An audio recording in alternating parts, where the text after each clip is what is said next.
Glad you're with us tonight. You on the internet and wherever you are, we're glad you're with us. Hopefully, you'll get some good stuff tonight because I think, as I always say, we got some good stuff. We're talking about our topic is feelings of shame, and that is a big subject, and it's an issue that needs to be addressed and that we all need to work on. I'm going to be talking, because we're in step 5, I'm going to be talking about the exact nature of our wrong. The exact nature of the wrong. I kind of ties in with our topic here of shame. And I don't know, I feel really strong about trying to convey that aspect of things, that if we can grab the understanding of the feelings of shame and the exact nature of our wrong, that helps us to see what's going on so that we can deal with our stuff in our life, so that we can start the healing process inside. Isn't that what we all want? All right. So, and if you've already started, further help you to further along your healing process. So I think it will be a good talk tonight, a good information. Hopefully I'm able to communicate it in such a manner that everybody can grasp it and give you some new pictures to help you to come to a better understanding of yourself and the process that you're wanting to go through. So hopefully it'll help you. Step 5 is we admit to God, to ourselves, and another human being the exact nature of our wrong. That sounds almost familiar there, doesn't it? The exact nature of our wrong. That's what that's not to make you feel bad, even though we may feel bad, and we probably will feel bad about our wrongs, right? But if we really come to understand what that statement says, the exact nature, or how about this, and I'll talk more about this, but what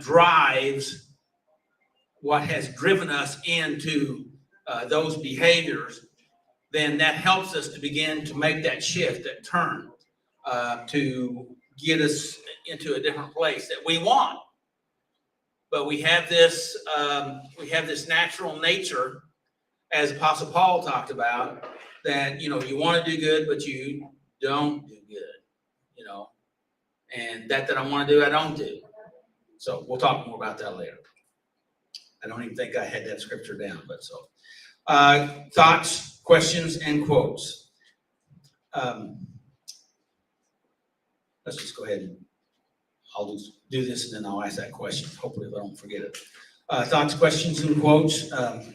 William James was recognized as one of the fathers of psychology. And this quote is, the greatest revolution in our generation is the discovery that human beings, by changing their inner attitude, okay, of their minds, can change the outer aspect of their lives. What you think about, you bring about.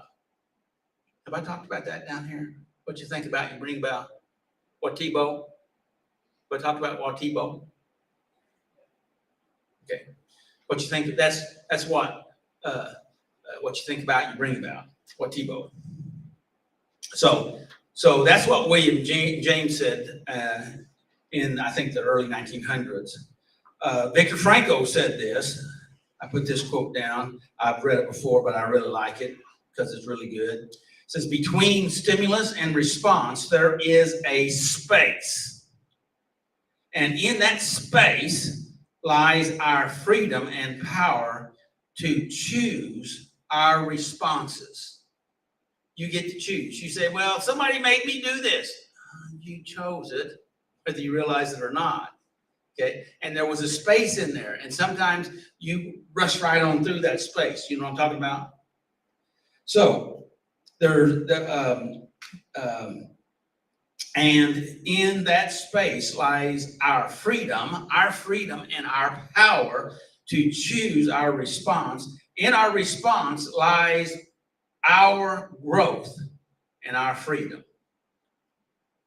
So to be able to think before you react, okay, be proactive instead of reactive. I haven't talked about that for a long time, but we have to learn how to be proactive, and that means you think before you act. How many of you think before you act? Don't answer that.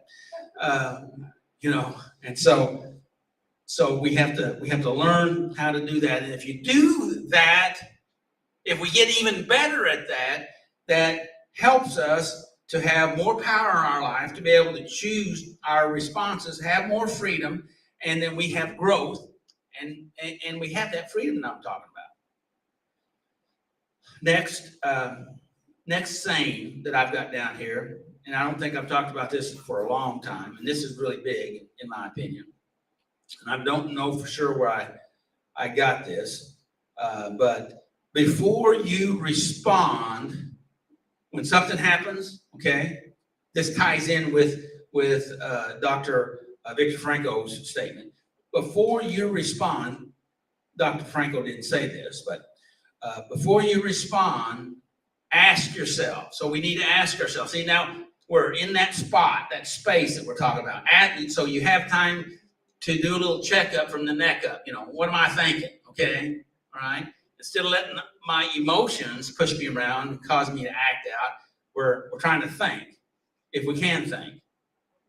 And I don't mean to be sarcastic there, but sometimes when we get emotionally worked up, our brain shuts down, so it turns off our ability to think because we've let our emotions just run wild. Anytime it wants to stick its head up, we've always allowed it. So anyway, before you respond, ask yourself, is this true? Is it kind? Is it necessary?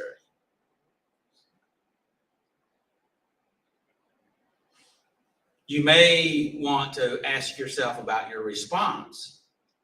Is my response true? Is it kind? Well, that's a cleaner, isn't it? Is it kind? Is it necessary? And necessary. Well, I just want to say it. I'd feel better if I just spew this all over the place. But is it necessary? Is it really kind? Is it true? I would add in, is it beneficial myself? But anyway, just thought I'd throw that one out there. How you like that one? I like it.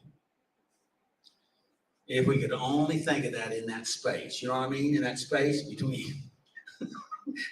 But it takes practice, right? Practice makes permanent, right? Not perfect, but permanent.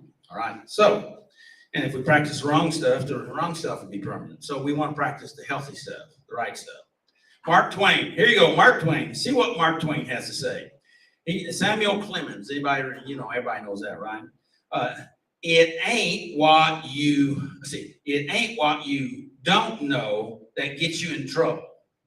It's what you know for sure that's just not true.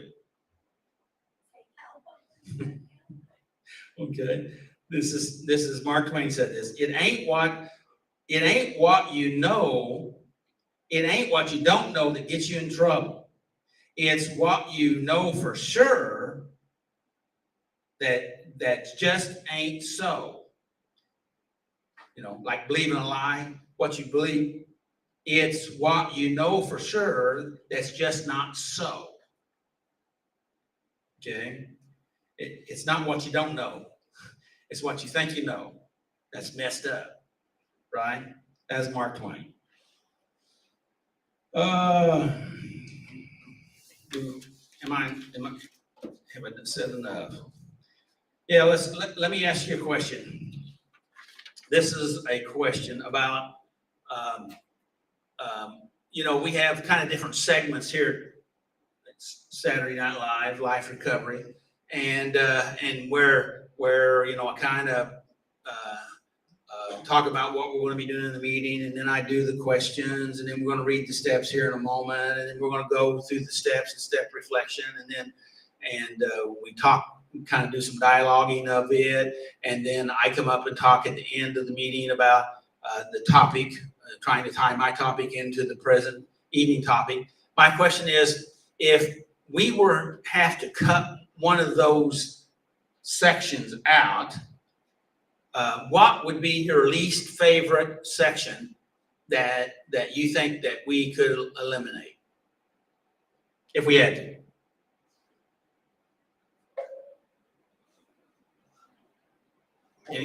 Why do you have to cut any out? You gotta make time short.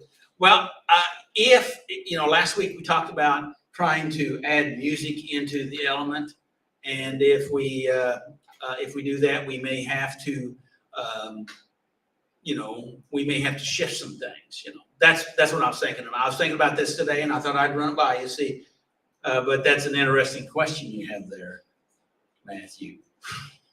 So let's ask a different question. So if we said there's one thing that we absolutely want to keep, and everything else is optional, what's the one thing out of the different sections that we do that you would want to keep? Yeah. All of it. Got another 30 minutes back onto it. Okay. I used to. You guys, we're not adding. This was a question. You answered the question in the context of the question, the subject matter. How about that? I like all of it. I couldn't pick. Oh, okay. All right. Yeah. Yeah. For some reason, I felt like that's the answer I was going to get. So. That's a good thing. Well, that is a good thing. Thank you very much. So what? If you had a full reflection, because you go over it anyway.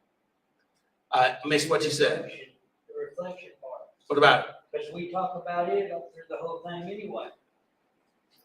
Yeah, but we wouldn't necessarily be able to talk about it if we didn't have somebody pushing the reflection aspect. Well, that's true there, yeah. And I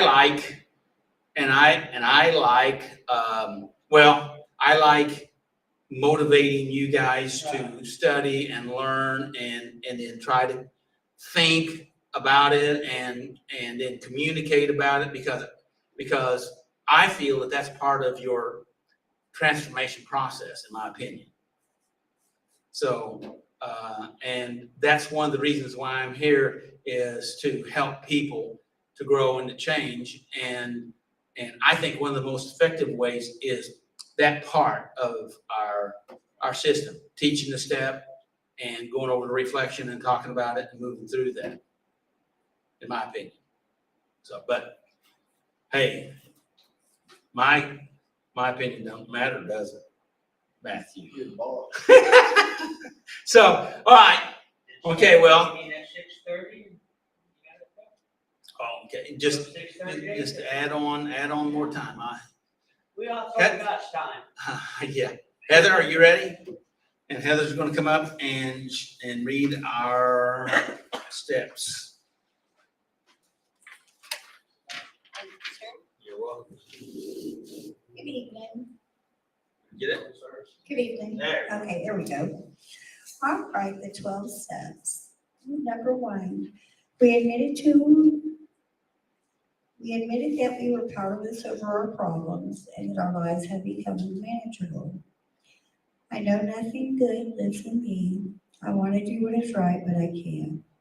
Step 2, we came to believe that a power greater than ourselves could restore us to sanity. God is working in you, giving you the desire and the power to do what pleases Him. Step 3, we made a decision to turn our wills and our lives over to the care of God. Dear brothers and sisters, I plead with you to give your bodies to God because of all He has done for you. Let them be a living and a holy sacrifice, the kind He will find acceptable. Step 4, we made a searching and fearless moral inventory of ourselves.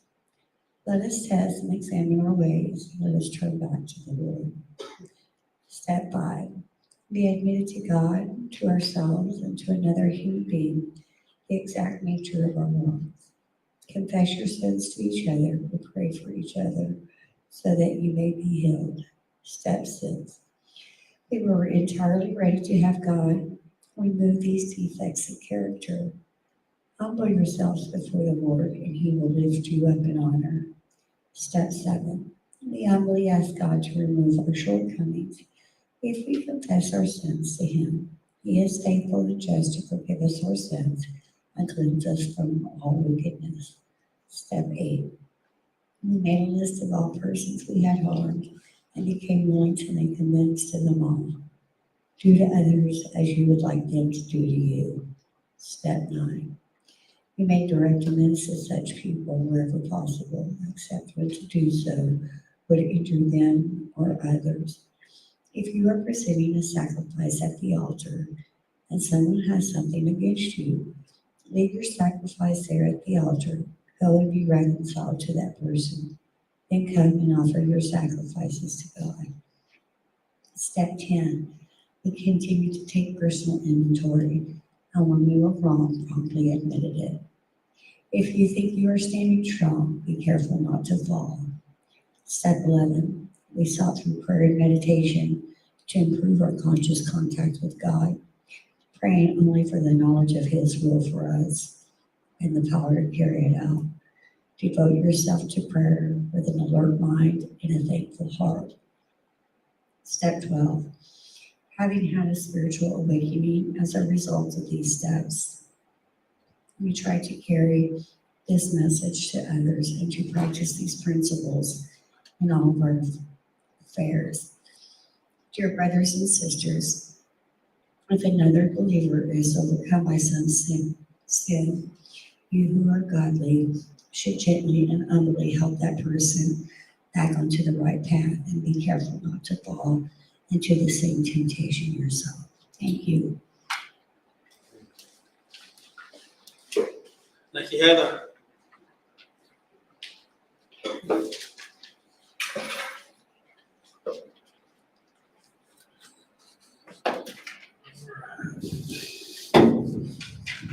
All right, how's everyone doing tonight?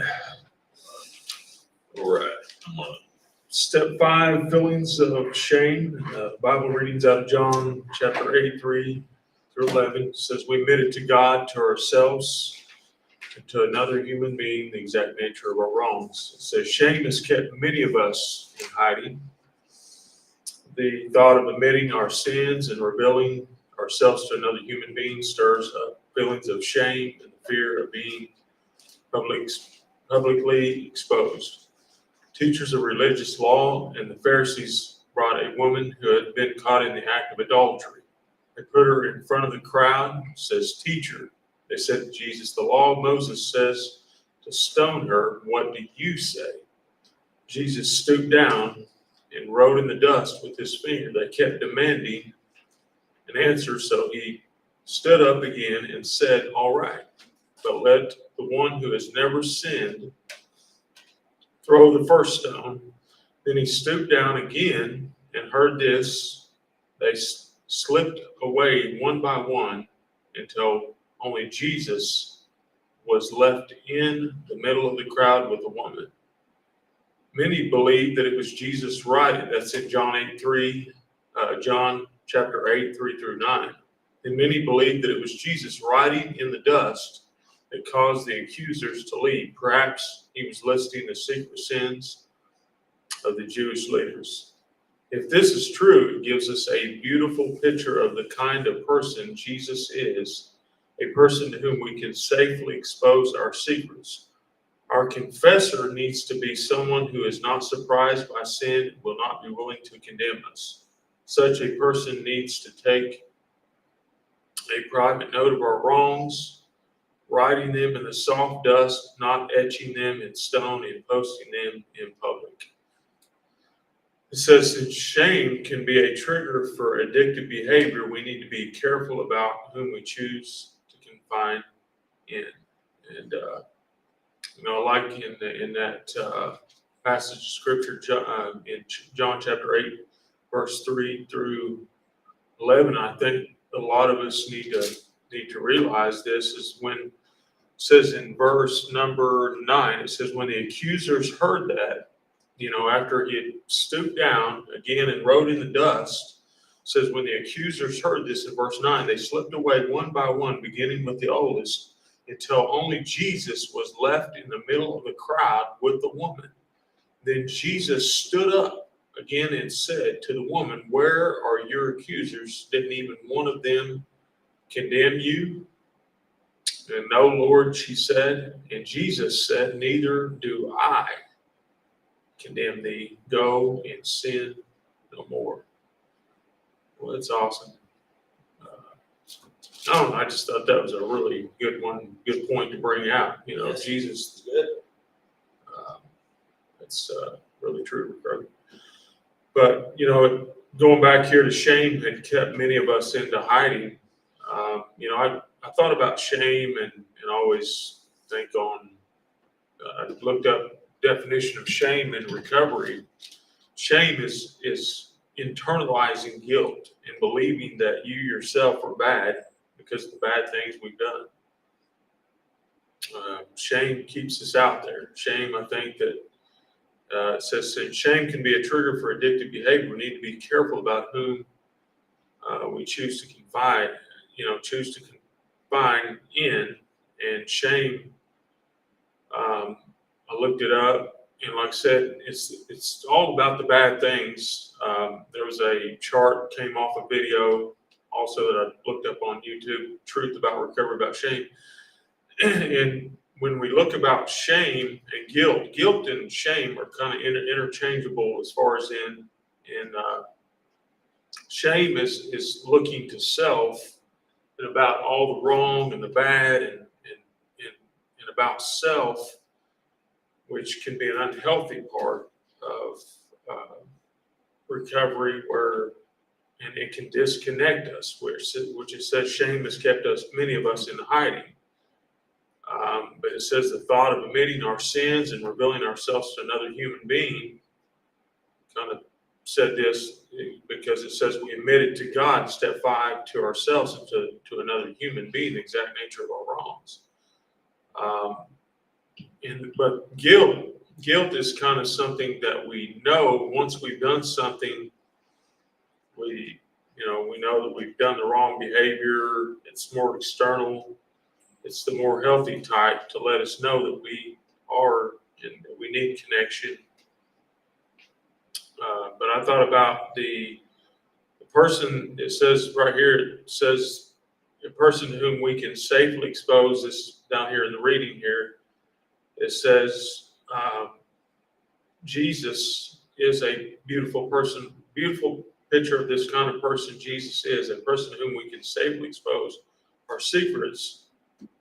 It says our confessor needs to be someone who is not surprised by sin and willing to be waiting and not waiting to condemn us.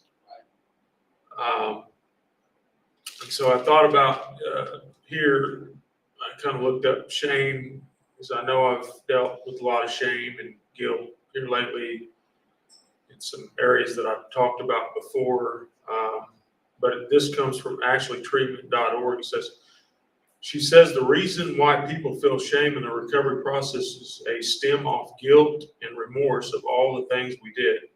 But she said if we internalize it in recovery, which is shame, it can be dangerous. When shame becomes part of your self-identity, it can prevent us from moving forward in recovery. So I know I've had a lot of guilt and shame in my recovery and stepping out. But from what I keep reading here is if I don't deal with that shame that I've dealt with, that I've had, it will keep me out there. It'll keep me, and it can't even be a trigger for addictive behavior. And so I've got to be more truthful. I've got to be more open to share this with some other people and get to the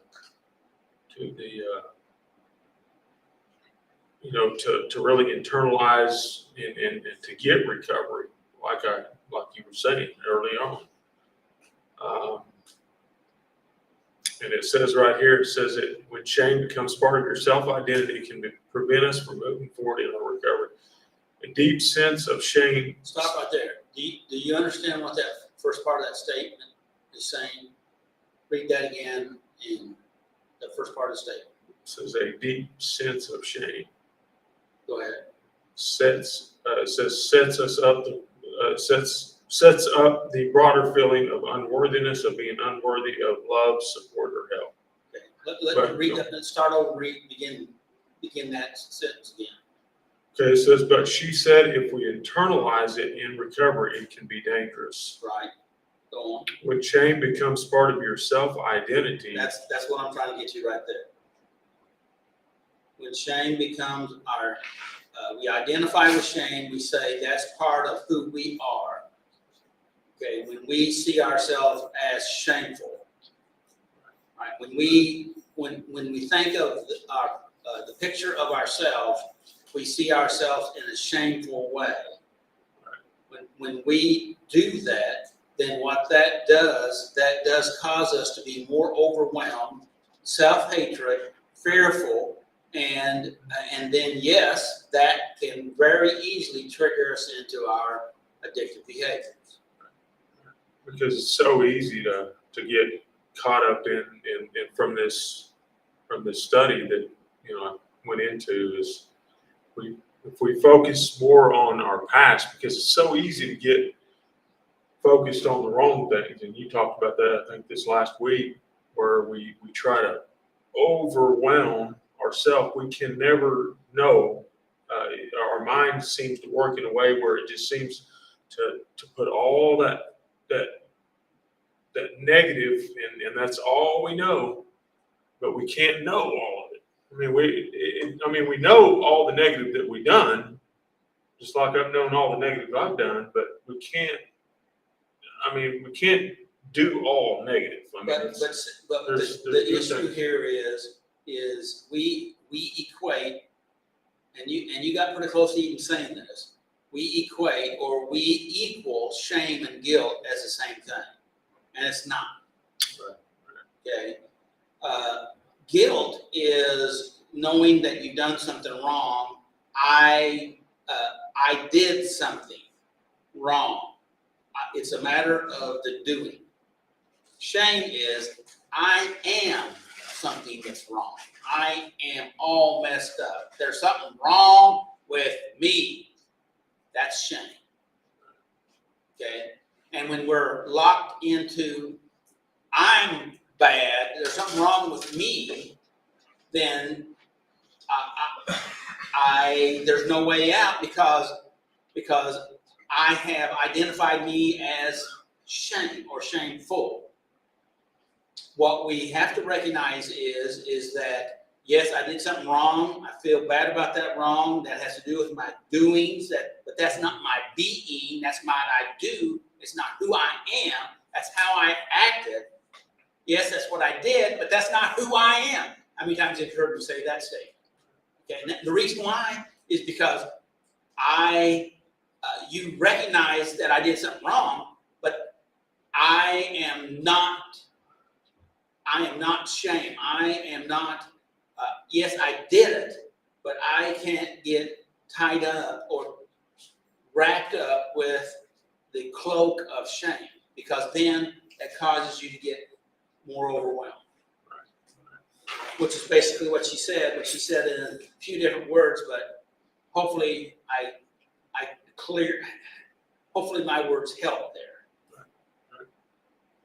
Yes or no? No, yes?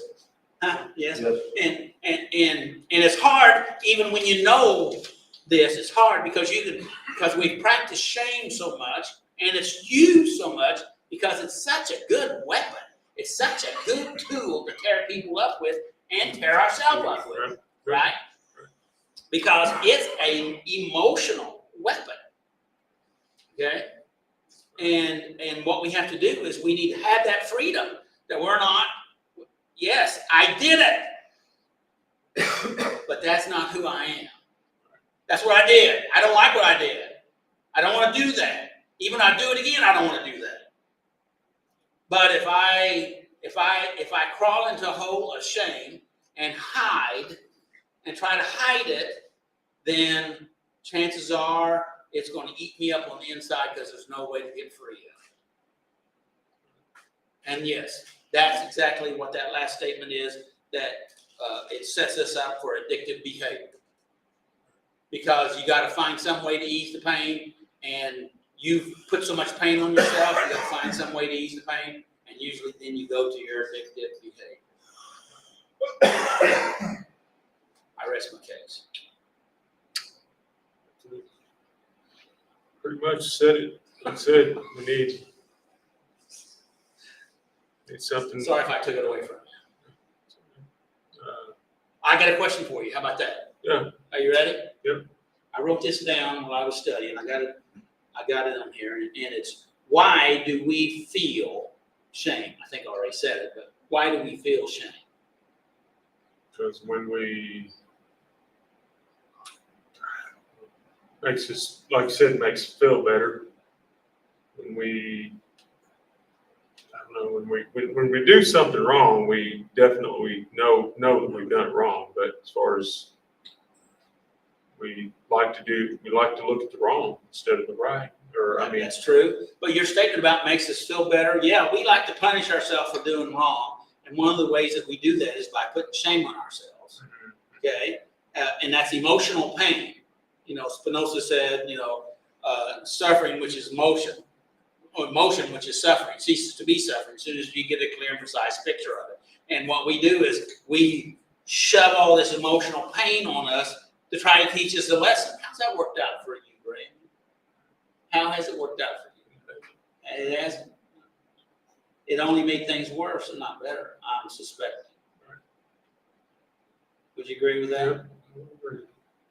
So, let's go back to my question again. Why do we feel shame?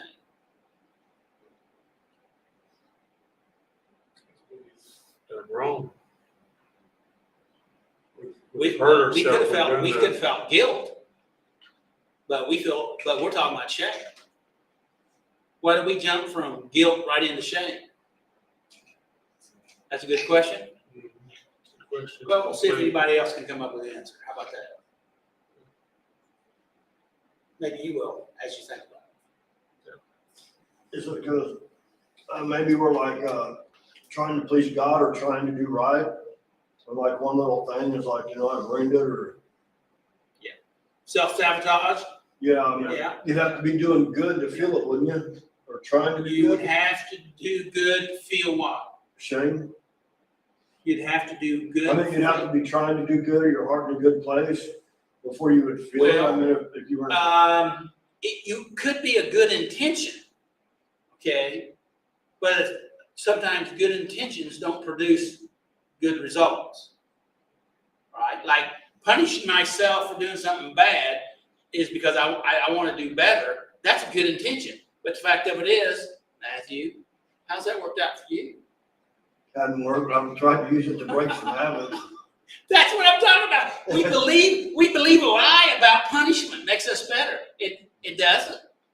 But we're locked into that.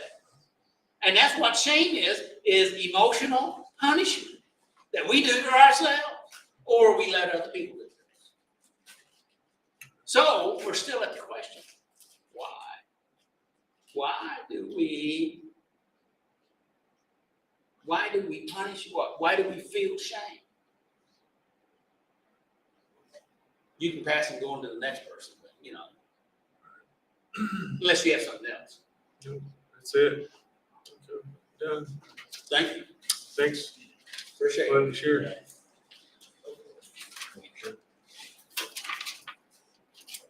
Fresh meat. Come on up there. Ready? Maybe you have it. All the answers. Wish it did.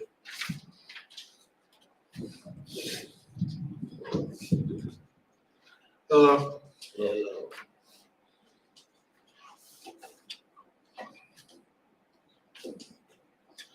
Okay. Feelings of shame. It's been interesting tonight so far. It's been good. And we just got started. right? Yeah. It's got my attention tonight. What scares me about sharing the exact nature of my wrongs with another human being? I put rejection, judgment, and being mocked. Made fun of and just beat up because of what you did. When all you're trying to do is get freedom from it. Who? What does that say about the person that would do that to you? What does that say about them? They're not the Pull, right. pull that mic up to you. No, Raise it, raise it. they're not the right people to be connected with. Say that again, They're not the right people to be connected one with. more time, They're not the right people to be connected with. okay? And what does it say about your judgment? Poor. I didn't even get the whole question out. I'll accept your answer. Poor judgment. Lack of. Why do we do that to ourselves? Why do we select people that are not the right people to be able to trust with Because we our don't stuff? know. And why do we have that poor judgment? Why? We don't know any better when we're younger. That could be true. But as we get older, I still have it happen to me. You know, and it's like it's gonna always happen. As long as I don't learn from this, like the last time. Yeah. You know, And why don't we learn? we're not paying attention. That's good. We're only thinking about what we want. That's good. Say it again. Why won't we learn from our mistakes? Why do we keep running the same trails over and over?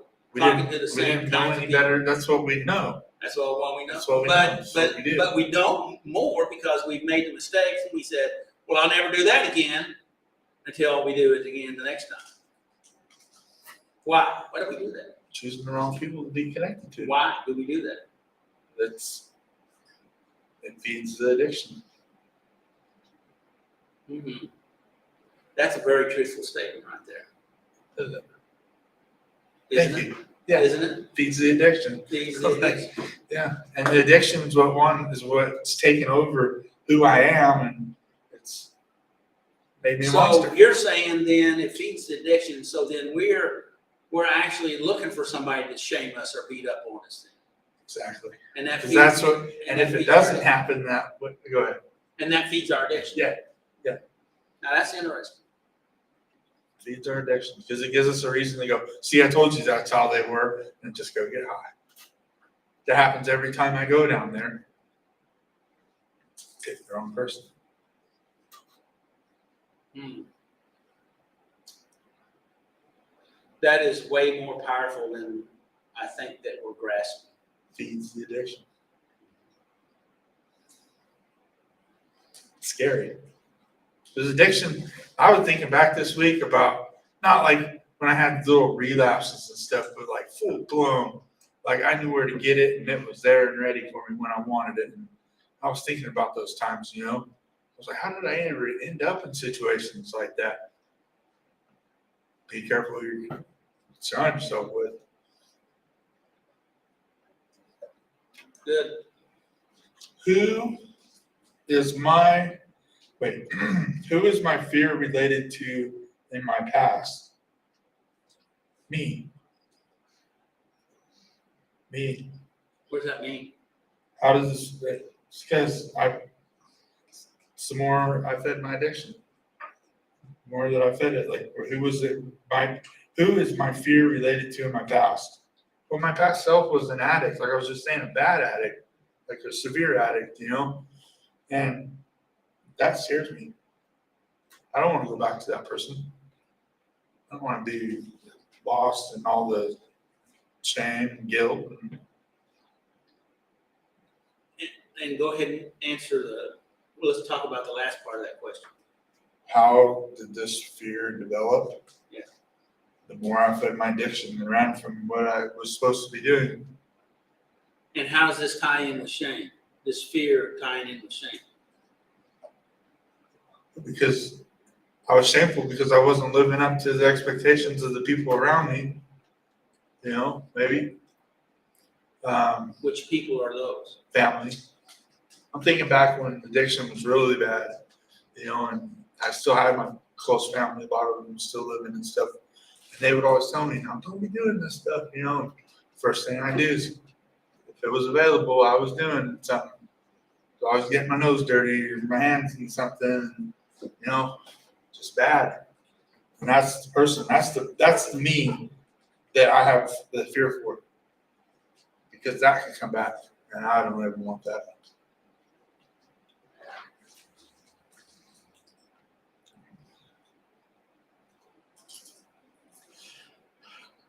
Deep breath. Huh.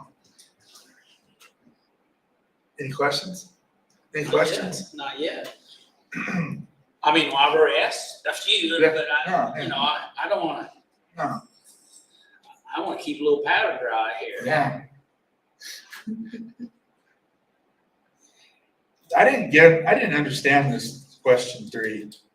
Has there ever been a time in my life when I felt the fear and took action anyways? Well, my brain went from the negative part, thinking negatively, in the last 2 questions. And it was like, I was thinking, took action, like what, like negatively? Like, when I realized Yes, I would say it's, that's what my brain was the thinking fear, about. you know, you felt the fear of something. It could have been, to further your addiction or not to further your addiction, okay? Something bad is gonna happen, but you do it anyway. Oh, yeah. Kinda like for what, you know, years, yeah. You basically said this a moment Alright. ago when you was talking about your family. Yeah. You know, they said not to do it, you know, I thought about it, but I did it anyway, lightly. But they're a little more intense here where they're saying, has there ever been a time in your life that you felt the fear, but you did it anyway? Yeah, and I was thinking of the positive. Sometimes all that fear that you had before you went to take action was just yourself. It was in you. And What, you talking about fear that I shouldn't be doing this or something fear else? of when you're supposed to do something. And then you Do something right? Yes. Do something good. do something positive. You know, when you're supposed to, it could be something little and you're just scared to do it. And I found that there's so many things since I've gotten clean that I never thought before that I could do. And it's like that fear is there. And it's like, you know, it can be uncomfortable. Well, I think they're more asking, I believe what they're asking here is that you knew that you were on the threshold of doing something wrong or using again, and you had the fear, Yes. but you overrode your fear by going ahead and taking action. In other words, But- you drove yeah. yourself through it. Yeah. I've been through it where, One of the ways we do that, I'm Go interrupting, ahead. is by rationalizing to ourselves. Well, I'm already here, or I'm just gonna do it one time, or I don't wanna be, I don't wanna lose my friends here that, yeah, or, I've already had some of this. yes, and, you know, it's not gonna be so bad, Yeah. you know, I don't want them to think less of me, you know, what's. It's not like I'm gonna do it all the time. All that Yeah. stuff, you know, Okay. all the different excuses, the toxic excuses to help us to go ahead and override what we know we shouldn't do.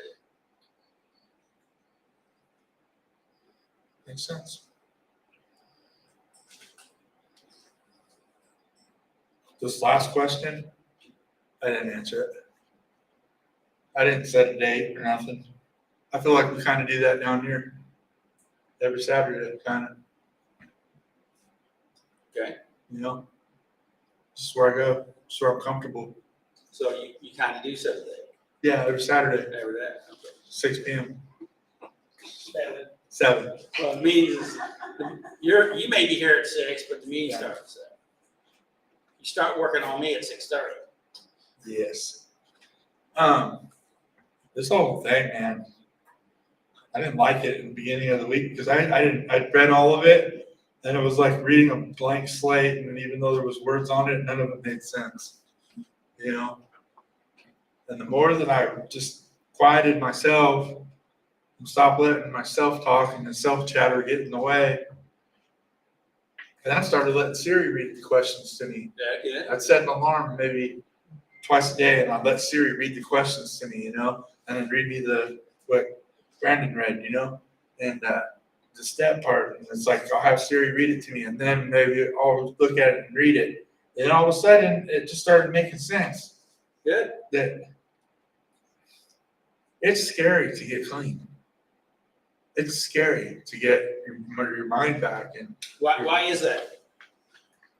well, when you've been a drug addict for 25 years, it doesn't seem like it's something it's gonna happen or not, So why is it scary? because it's new. Okay. Any other There's reason? no chaos. There's not as much chaos there. Not as much just crazy. It's peaceful. We're not there yet. Where Why is it scary? because you're trapped. It's new. It's new. And what does that mean? You have to learn. What does that mean? You better study. Where are we going with this?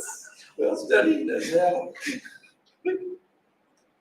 The biggest thing, I think there's two things here. Yes. One is that it's unfamiliar and fear of failure.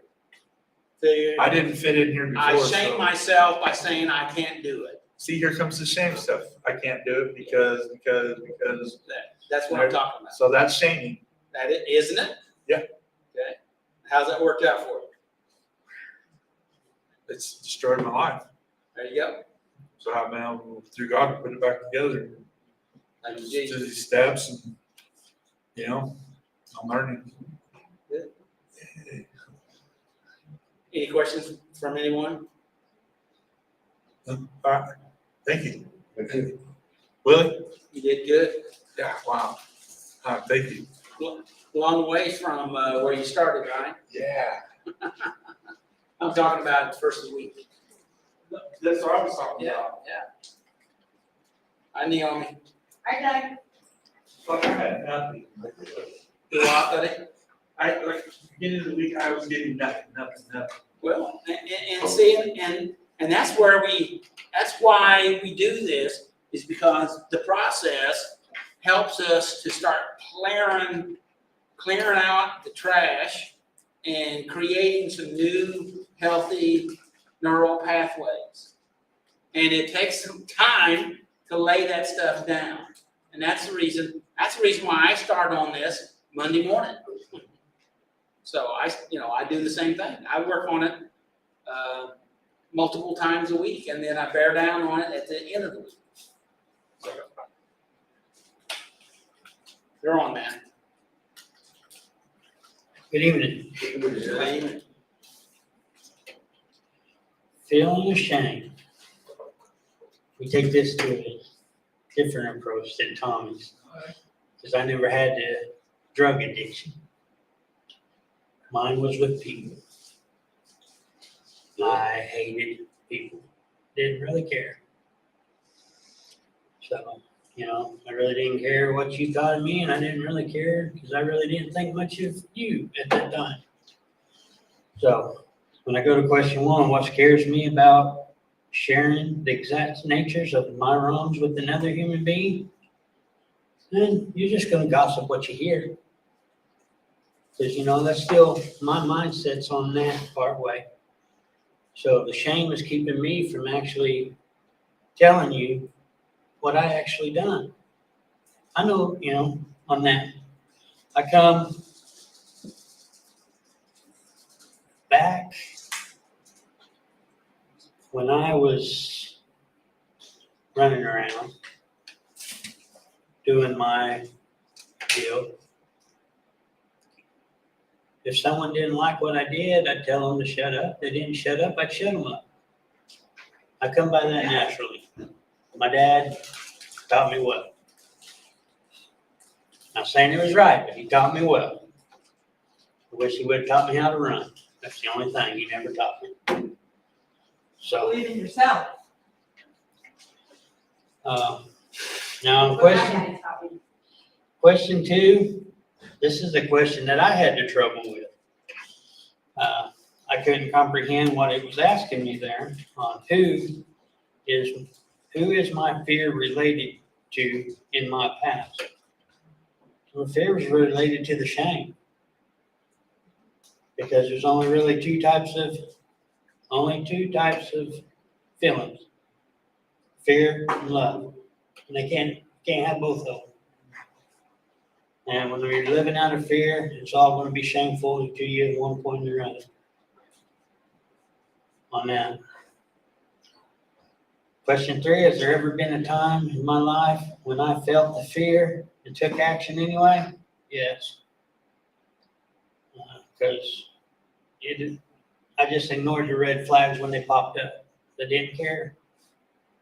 I just didn't care to acknowledge them. So I'd go on, hey, I'll handle that consequences when I get there. You know, when them consequences fired up, if they didn't go my way, I tried to make it my way. It's always been my way or no way. And it kept me shameful. That's the way I lived most of my younger life.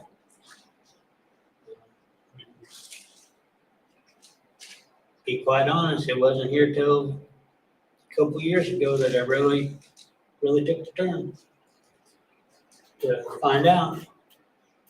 That's one of them, try to fake it till you make it. I did a pretty good job on it. I didn't have no regrets on what I did. I really didn't care.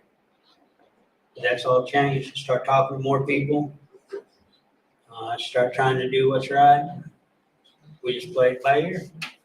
And what does that do for you? What, that shift? Why? And what's the benefit? Benefit, it's a lot clearer. It's a lot easier on you.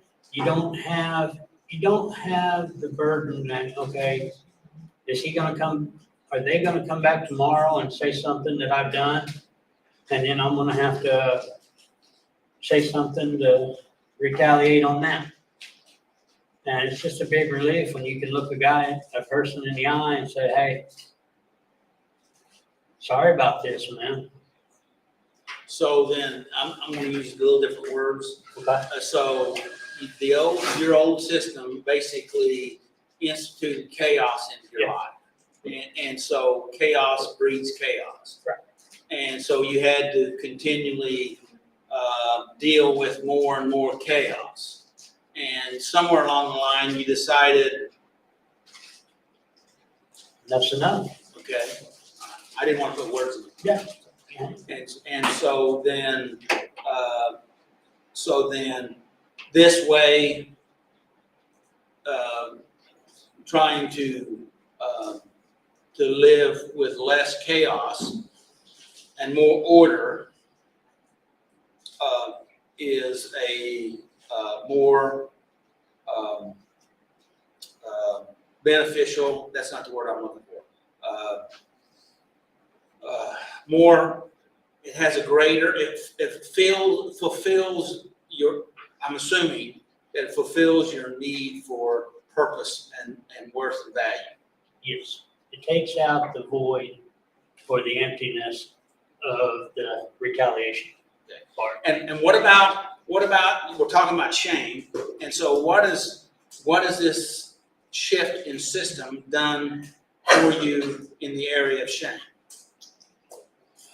I don't think about shame much anymore. I mean, it took away the, okay, if I can, okay, I do this way, I don't have to worry about they're gonna come back. So I don't have to worry about the shame of what I did. Okay. So the question that I asked Brandon earlier, why do we feel shame? Do you have an answer for that question? Why do We feel shame. why do I feel shame? Let's put it that way. Good, yeah. Why do I feel shame? Because it's what I programmed into me. It's what I taught myself to feel, For what purpose? to make me feel better. Or not to make me feel justified in what I've done. So shame made you feel more justified for what you've done? Justified ain't the right word. Okay. Shame made. Let me start over here. I lost my I train of wasn't, thought. I wasn't trying to trick you. I was just No, trying I to. tricked myself. I got a bad habit about that too. That could be next month. So why do Why you feel shame? Shame. I feel shame because I didn't give the respect to the person that I should have. Okay, so why do you feel shame?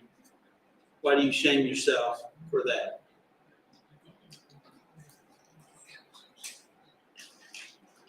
To give me an excuse to do it again. And basically shame is self-punishment. Yeah. Okay, and that you're punishing yourself for doing something wrong. Right. And that is a psychological way of making us feel better, but the trouble is, it actually makes us feel worse. But we're at least doing something about it, Right. even though it's not beneficial, in my opinion. Never is. There's never no good alternative to it. Or, not that. There's never. Never mind. Scratch that. Okay, all right. I'm gonna stop right there. I'm done. Thank you, Willie.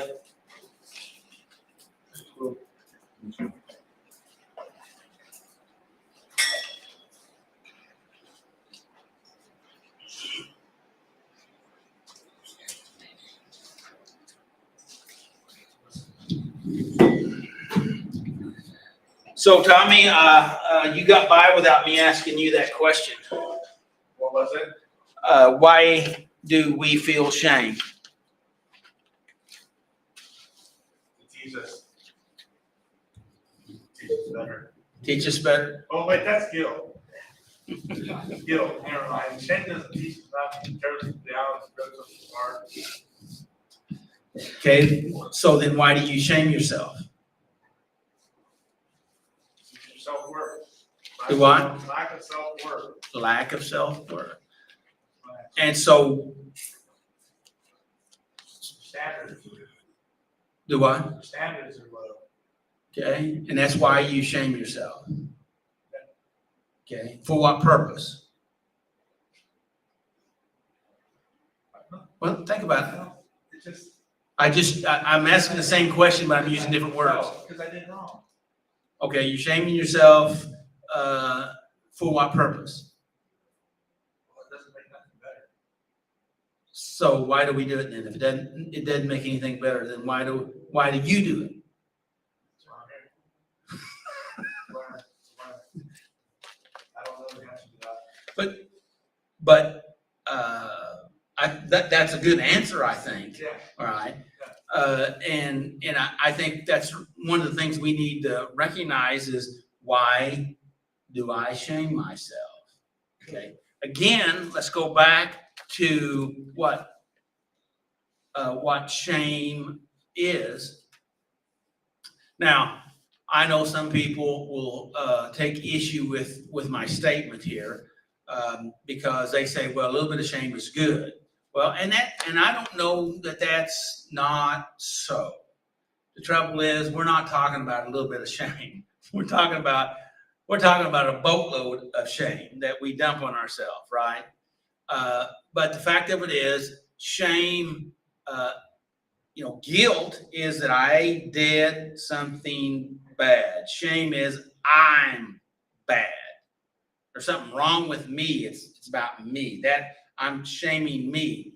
And see, it's real easy to flip over from I did something bad to I'm just a bad person.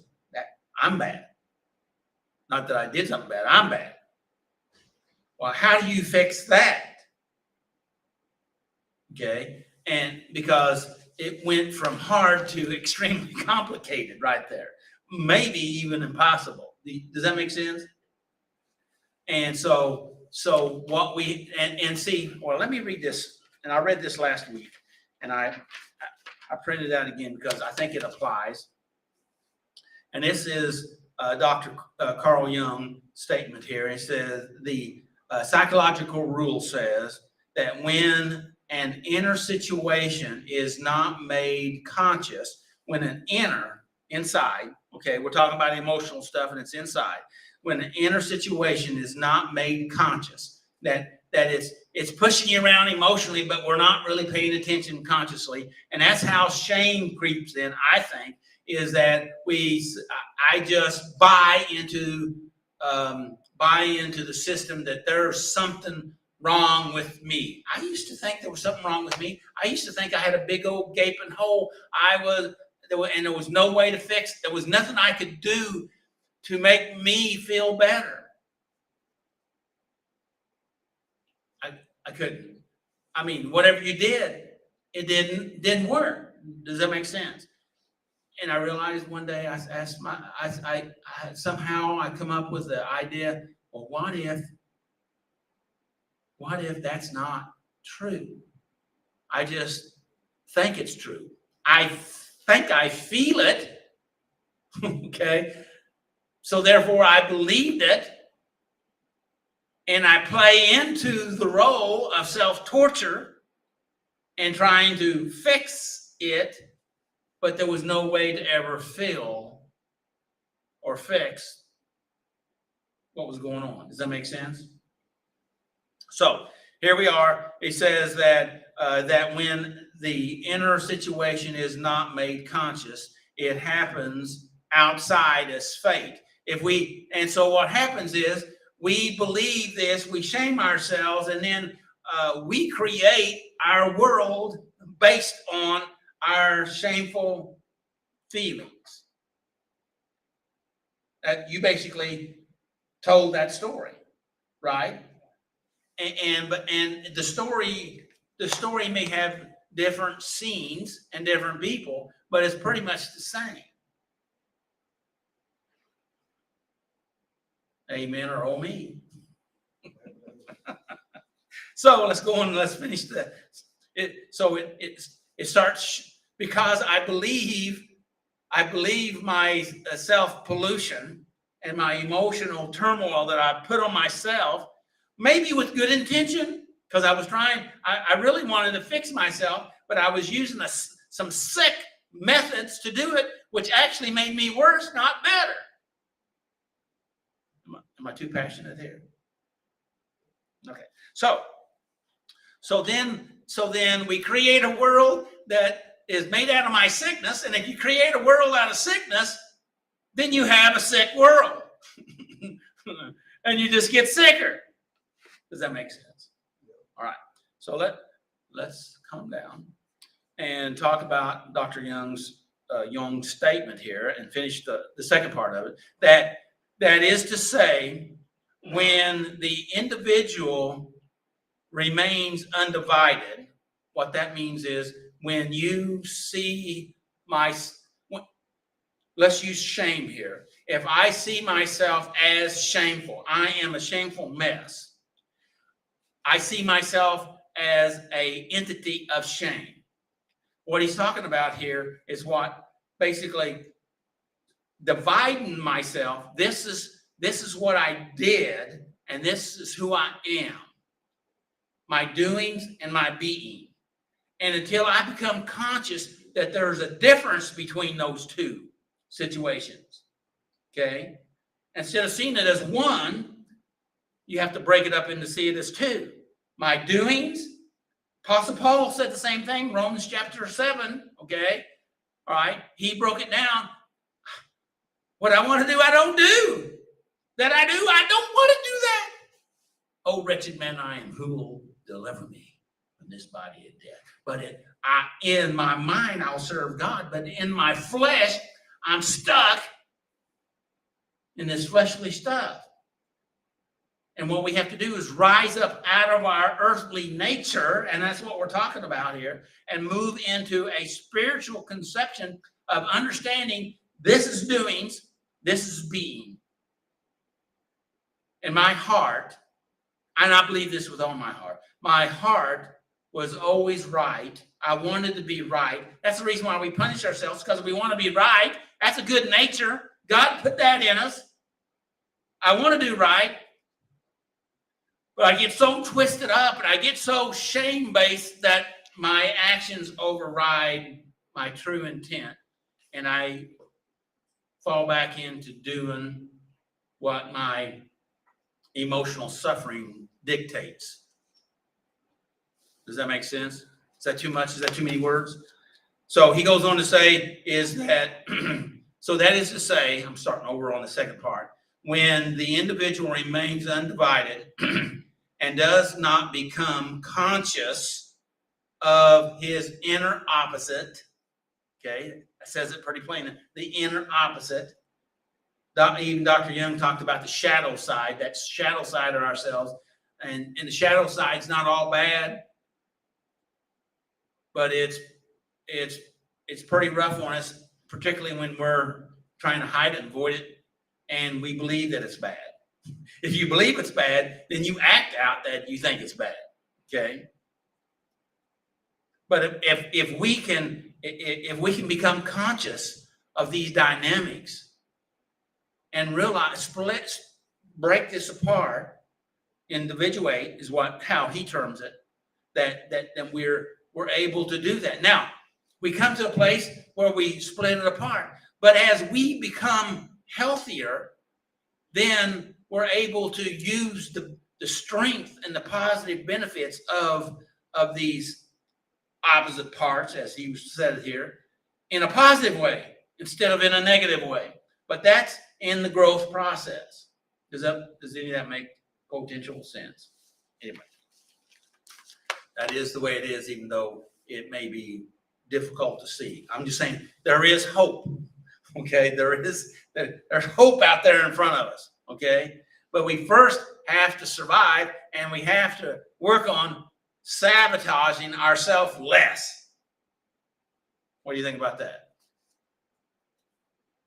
So let's finish this statement and become conscious of the inner opposite, and the world must perforce act out the conflict. What it's saying is that certainly the world situation will create the negative mess if we continue to live in that mess. And we're talking about shame tonight, particularly. So if we live in that shame, our world will shift us into actually living out the sick, negative aspects of our shamefulness. And we're not even able to deal with the things we did wrong, because it sucks all of the strength and power out of us and makes us worse and not better. What do you think about that statement? I think it's true. And I touched on this a while ago, but I had this right underneath this quote for tonight. It was Spinoza says, emotion, which is suffering. Okay, and that's what we're talking about here, inflicting emotional suffering on ourselves. Okay, shame, okay, in particular here, causes to emotion, which is suffering, ceases to be suffering as soon as we get a clear and precise picture of it, which is very similar to what Young was talking about here, is being able to see the opposite aspect of it. It means your picture gets more clear what's going on. I'm doing this to myself. Of course, I blame everybody else, but it's me doing it to me. I'm my worst enemy, and we should be our best friend. Hello? Hello? Hello? Should we not be our best friend? Should we treat ourselves like a worthy, healthy, worthwhile person, that we treat them kindly, fairly, considerately, like you would treat a good friend? Should you not be your own best friend?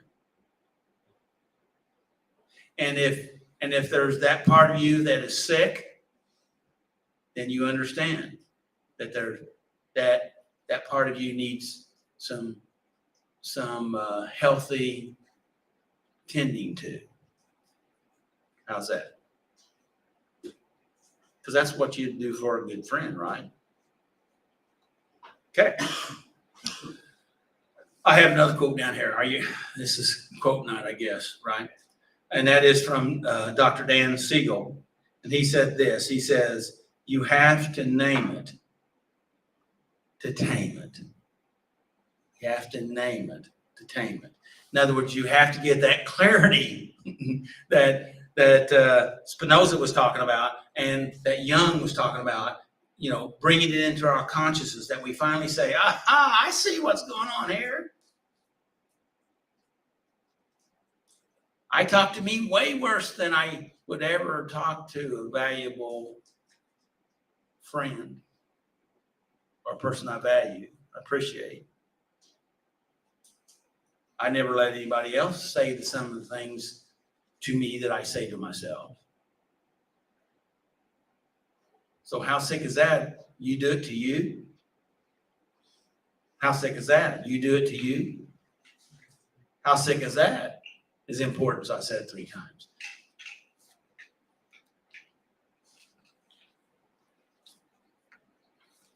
Thoughts, questions, comments? I got 15 minutes to go to the exact nature of our wrongs, okay, which all this ties in together. And step 5 here is that we admit to God, to ourselves. We're talking about clarity here. We admit to God. We admit to ourselves, clarity, God, clarity, me, clarity, and to another human being. And that brings us even into a better place of clarity, okay? Because we have to pick the right person, a trusted person that would write the offense in the dust and not in stone, okay? One that can handle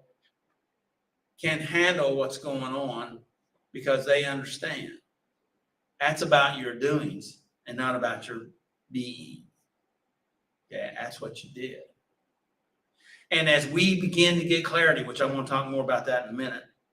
So step 1, we're going to rehearse the first 5 steps right here real quick, okay? To kind of help us to recognize that we're in a recovery ladder here, okay? And step 1 is we admit that we are powerless over our problems. We're powerless over our problems. We admit that. Why is that so hard to admit? But it is sometimes. Because we don't want to believe. We want to lie to ourselves, okay? Well, it makes me feel bad to admit that I'm powerless. I don't want to believe that.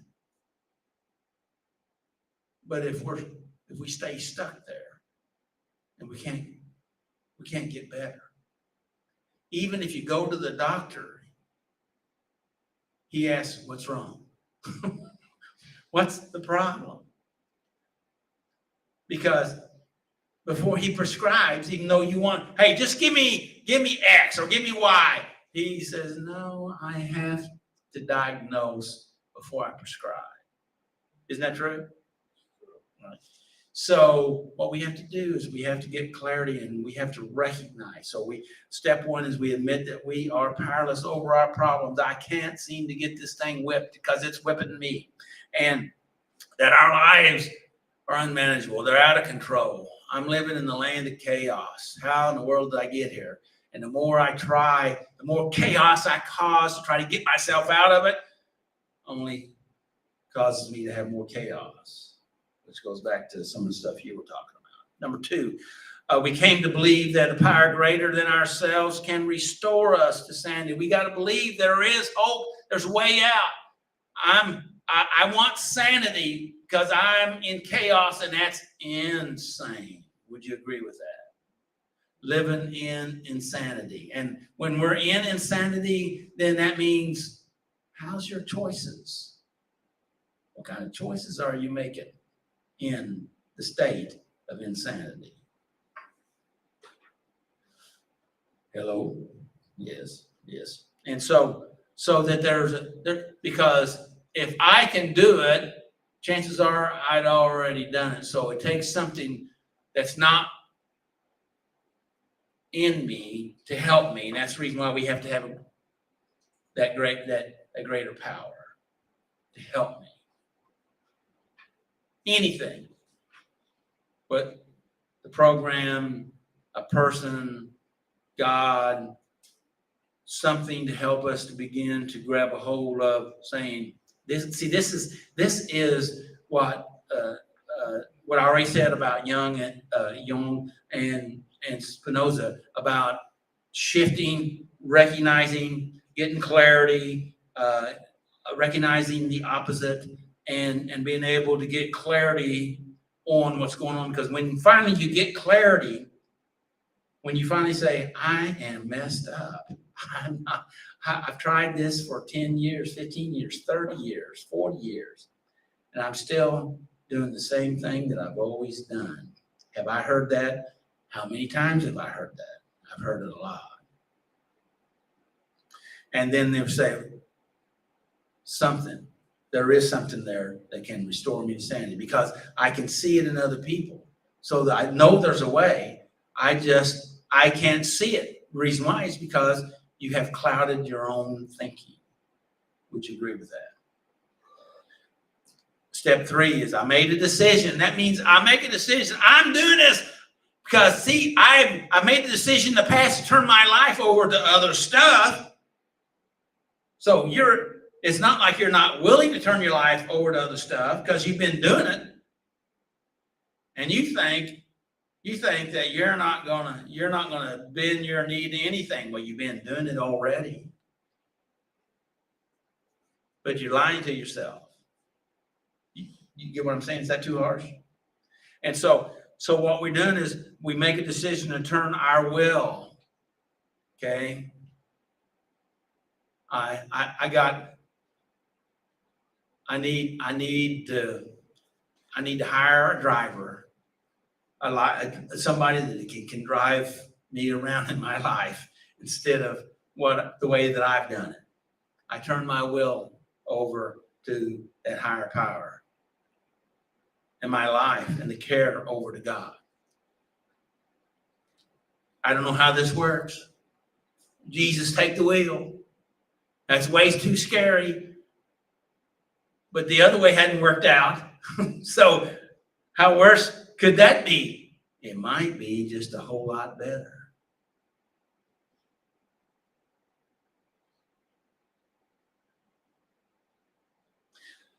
Number 4, we made a searching and fearless moral inventory of ourselves. Moral is, we know we have the morality inside of us. We all know, we may not be able to say what we're supposed to do right, but we all know what's wrong.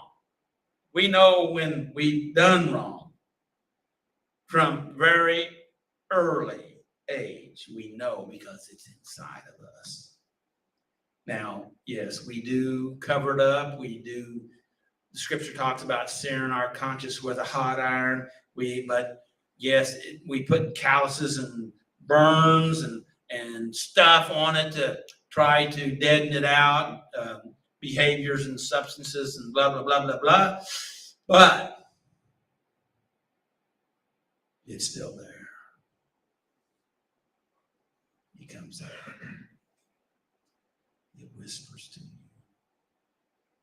And you know it's true. Right? You know it's true. You don't want it to be true, because then you'll have to do something about it. But you know you need to do something about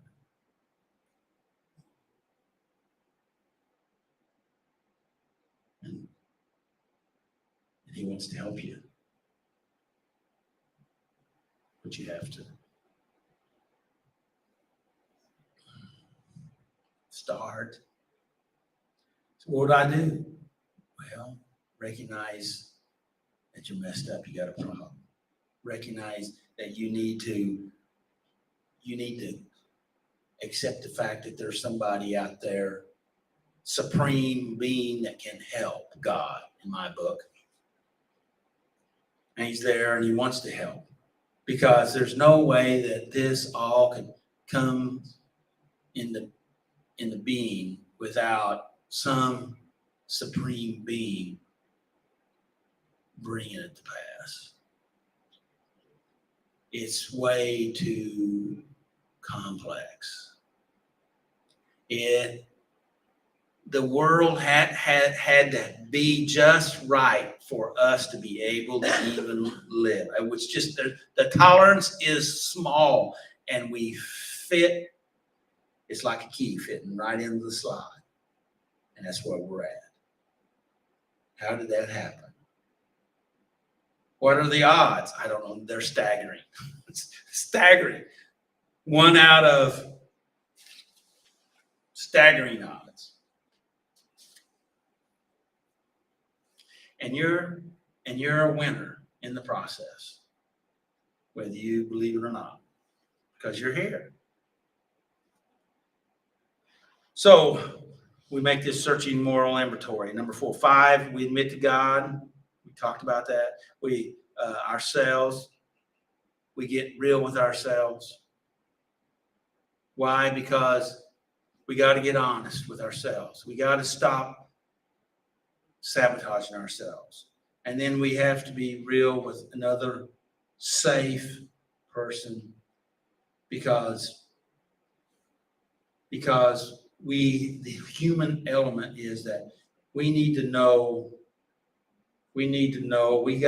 I think we have to have a living example of the truth of God's forgiveness and healing, mercy, demonstrated to us in a human physical way.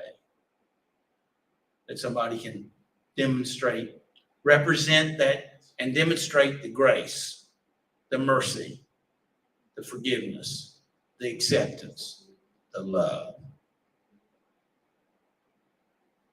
What do you think?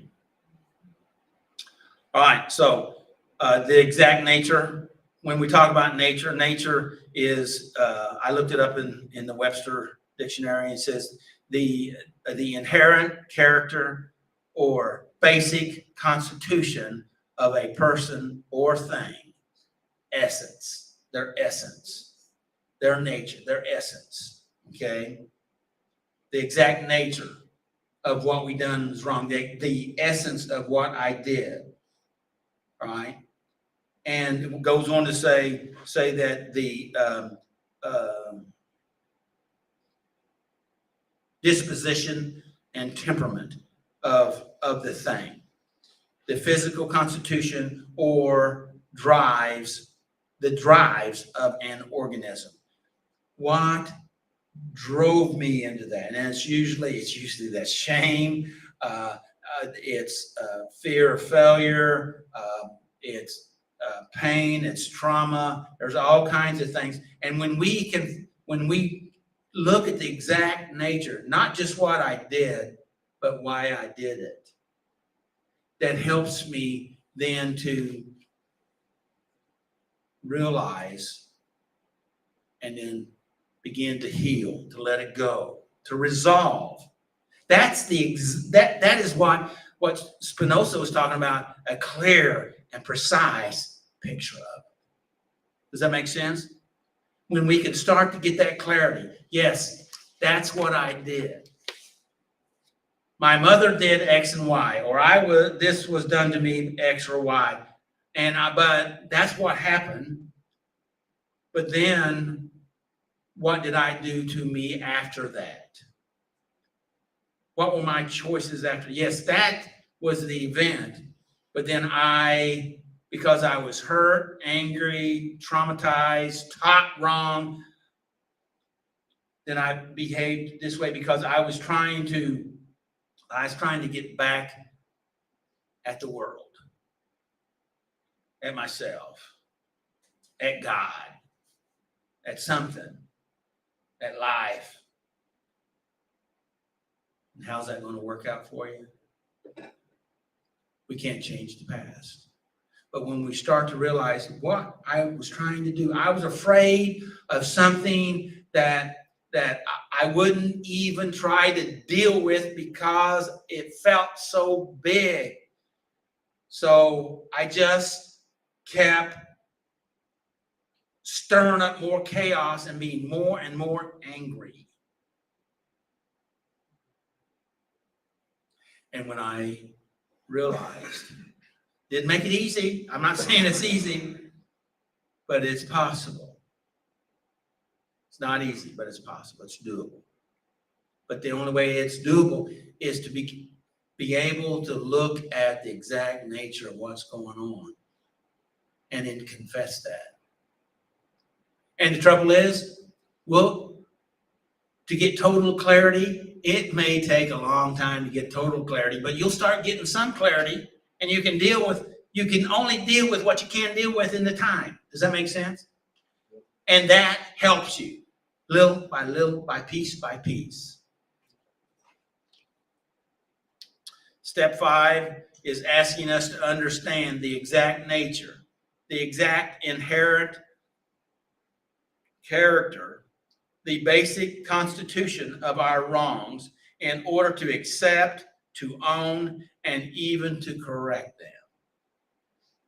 That's the reason why later on in the steps it talks about making amends. It's not, it can help others, but it's more about helping ourselves, healing ourselves, fixing ourselves, being able to say, I want to be different. So I want to do different. I want to have different ways about me. Does that make sense? And that transforms us from the inside, because we're healing our own soul that way. I've got down here, it says, there is a powerful difference between making a laundry list of transgressions, not just about what we've done, okay, or the character defects, okay, but it's understanding what drove us in those things. Because if we just stop the doings, if we just finally somehow strong will ourselves to stop doing things, we'll do other things because we haven't fixed what's driving. And this fixing the driving is what we call recovery. Healing on the inside, resolving the stuff.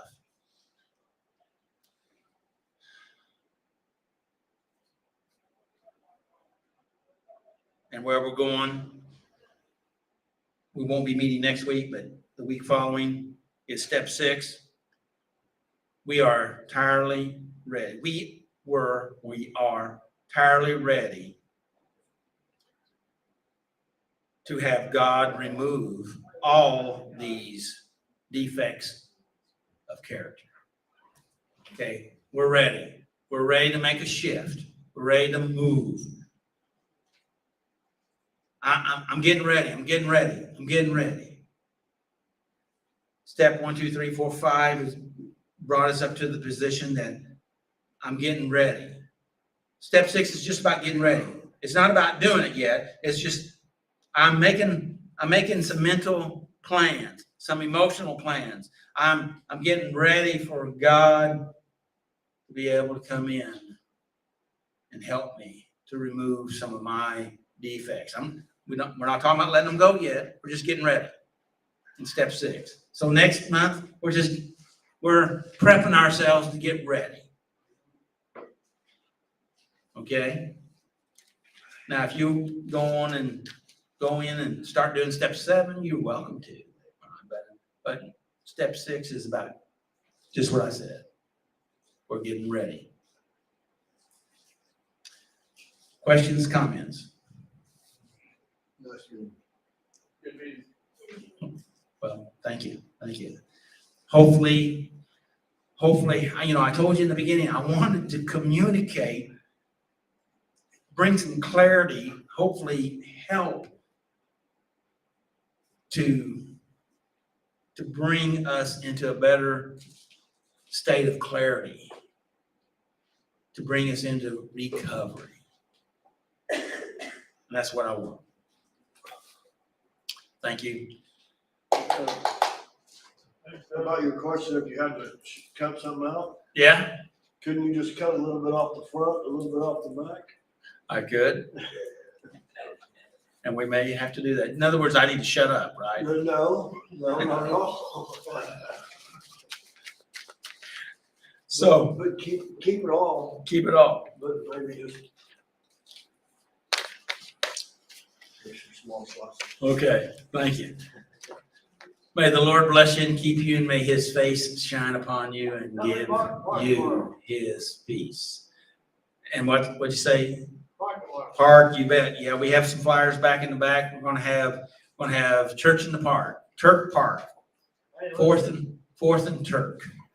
And at 10:30, come early.